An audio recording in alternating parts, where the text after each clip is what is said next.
In the bustling world of finance, where trust and integrity are paramount, the Wells Fargo fake account scandal emerged as a striking reminder of the consequences that follow when these values are compromised.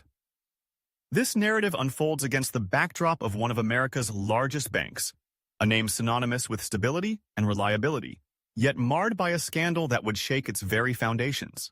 The origins of the scandal can be traced back to the early 2000s, when Wells Fargo, under the leadership of then-CEO John Stumpf, sought to expand its customer base and enhance its profitability.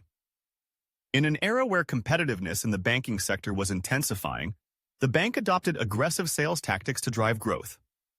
The mantra of cross-selling became the cornerstone of its strategy, encouraging employees to sell multiple products to existing customers. This approach, while potentially beneficial for customers, turned into a high-pressure environment where employees felt compelled to meet unrealistic sales targets. As the years rolled on, the pressure mounted. Employees at branches across the nation began to resort to unethical practices to meet these targets. Reports surfaced of employees opening unauthorized accounts, often without the knowledge or consent of customers. They would create fake email addresses, forge signatures, and even manipulate customer data to meet sales quotas. The sheer scale of these actions was staggering. By 2016, it was estimated that over 2 million fake accounts had been opened, leading to a significant breach of customer trust. The scandal first gained public attention in September 2016 when the Consumer Financial Protection Bureau, CFPB, announced a $185 million fine against Wells Fargo for its deceptive practices. This revelation sent shockwaves through the financial industry and the general public alike. Customers who had trusted Wells Fargo with their finances suddenly found themselves victims of a betrayal that was both shocking and disheartening. The bank's reputation, built over decades, was in tatters. Key players in this unfolding drama included not only Stumpf, but also Carrie Tolstedt, the head of community banking, who had championed the aggressive sales culture. Tolstedt's leadership style epitomized the high-pressure environment that permeated the bank. She was lauded for her success in growing the bank's customer base, but as the scandal unraveled, her methods came under intense scrutiny. Both Stumpf and Tolstedt would eventually resign, facing backlash from shareholders, customers, and regulators. The fallout from the scandal was immense and multifaceted. Beyond the immediate financial penalties, which included the hefty fine imposed by the CFPB, Wells Fargo faced a barrage of lawsuits from customers and shareholders. The bank's stock price plummeted, and its market capitalization took a significant hit as investors reacted to the news.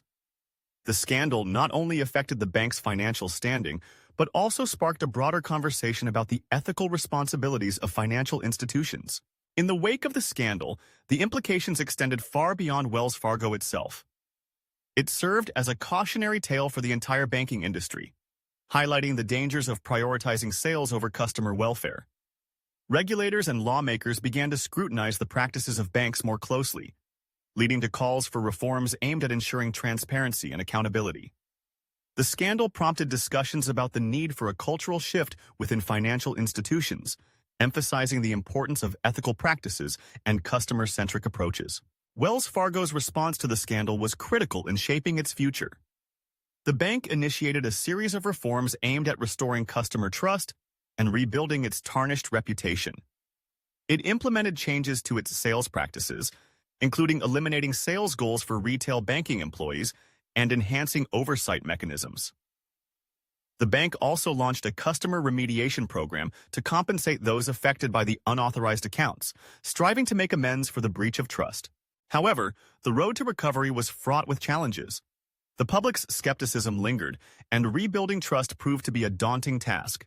The scandal had shattered the perception of Wells Fargo as a trustworthy institution, and regaining that trust would require more than just financial compensation. It necessitated a profound cultural transformation within the organization, one that prioritized ethical conduct over aggressive sales tactics. As the dust began to settle, the Wells Fargo scandal offered valuable lessons for the banking industry and beyond.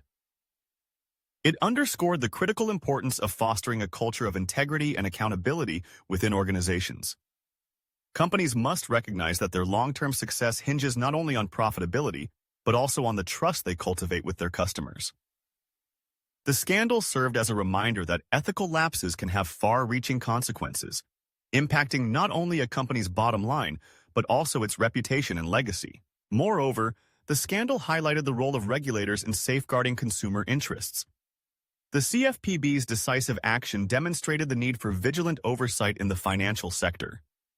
It prompted discussions about the effectiveness of existing regulations and the necessity for reforms that would hold financial institutions accountable for their actions.